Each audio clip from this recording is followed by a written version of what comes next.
Wait, what the heck? Oh, dude, my presentation isn't working. Come on. Oh, why, dude? Why am I?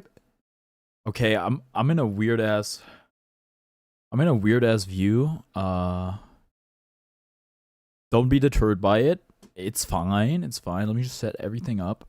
This is such an issue. It's always so troublesome. Anyhow, welcome back everybody to Esports Roundup. This time on a Sunday because I didn't have time on Friday and I didn't have time on Saturday. I would say let's just get right into it.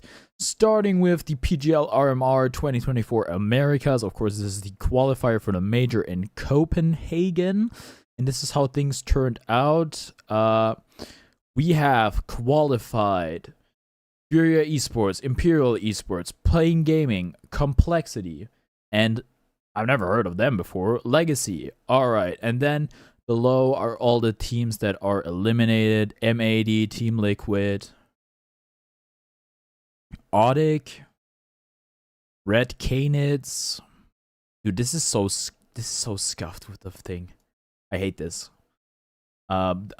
In case you were wondering, like, I can't see the presentation properly. Boss, MIBR, Wildcard Gaming, Nouns Esports, Elevate, RNG, and Bestia. Then moving on to the VCT Americas, we've had that happen. Basically, just the bracket. Top two teams advanced. It was EG versus Loud, and Energy versus Sentinels, and Loud and Sentinels won those respective games. So congratulations to them. They are qualified for champions, I want to say. I'm not entirely familiar with the system. Then on the China side of things, we've also had the playoffs happen. The only thing that was up in the air was like the finals, and then in that case, Edward Gaming beat Fun Plus Phoenix 3-1. Congratulations to Edward Gaming. All right, moving on to the VCT EMEA, basically the same thing. Again, the only thing that changed was like the finals, and I think Carmine Corp was up 2-1 on Heretics last time we reported on it, and Carmine Corp won. Congratulations to them. Now, happening right now, the grand finals of Dream League. Shit, hold on. All right, Team Heretics versus Carmine Corp. Yeah, last time the only thing that was up in the air was the finals, and Carmine Corp took that 3-1. Last time we reported on it, they were already up 2-1. So, yeah, congratulations to them. All right, up next we have Dream League. The grand finals are happening right now.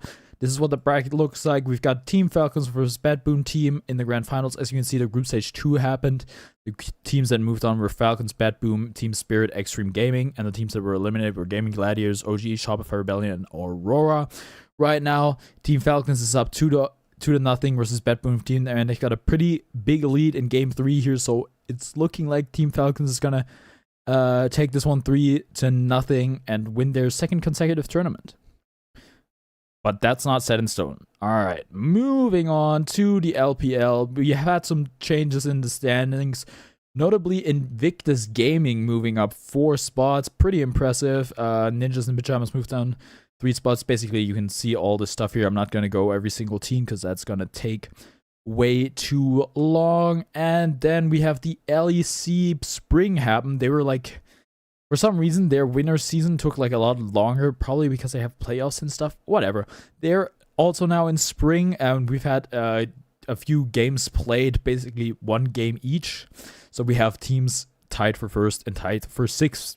The teams that won are first, the teams that lost are 6th.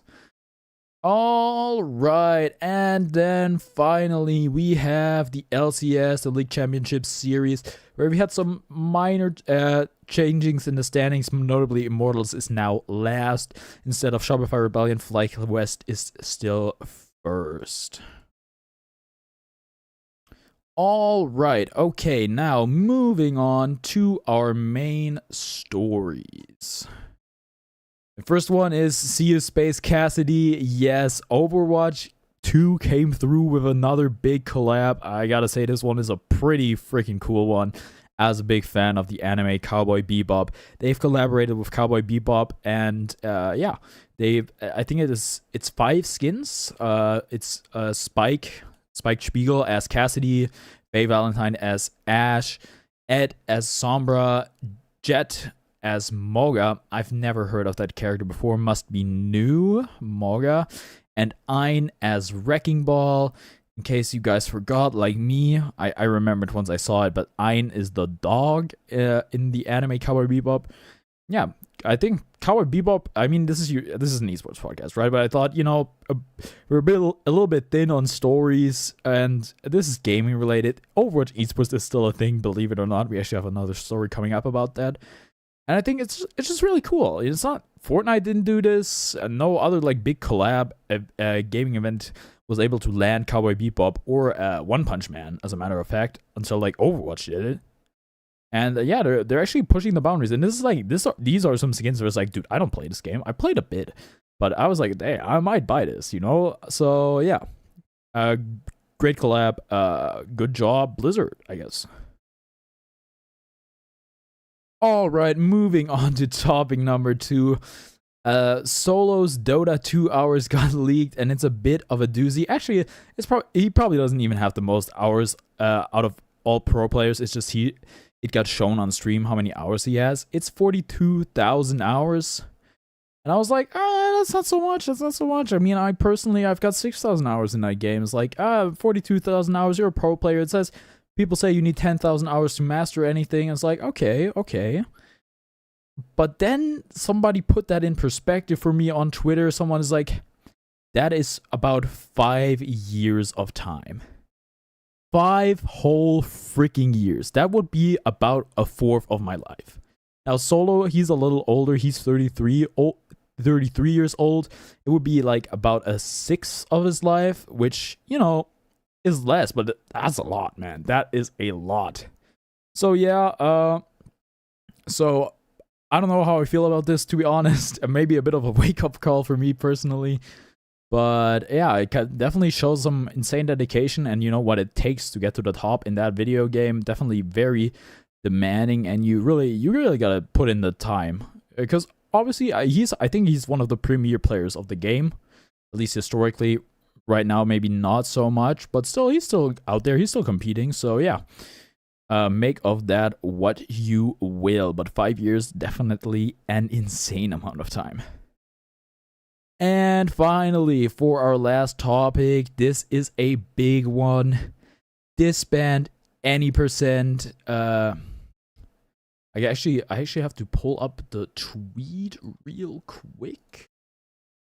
All right, yeah. Basically, M80, the esports org, they signed an Overwatch team to compete in Overwatch for whatever reason. The Overwatch League's gone. I don't know. Maybe it's better now to compete in Overwatch. I don't know. Anyhow, after they signed that team, very shortly after they signed the team, some Discord logs surfaced of one of their players. That would be S9mm, maybe S9mm, like the gun, using racial slurs in Discord.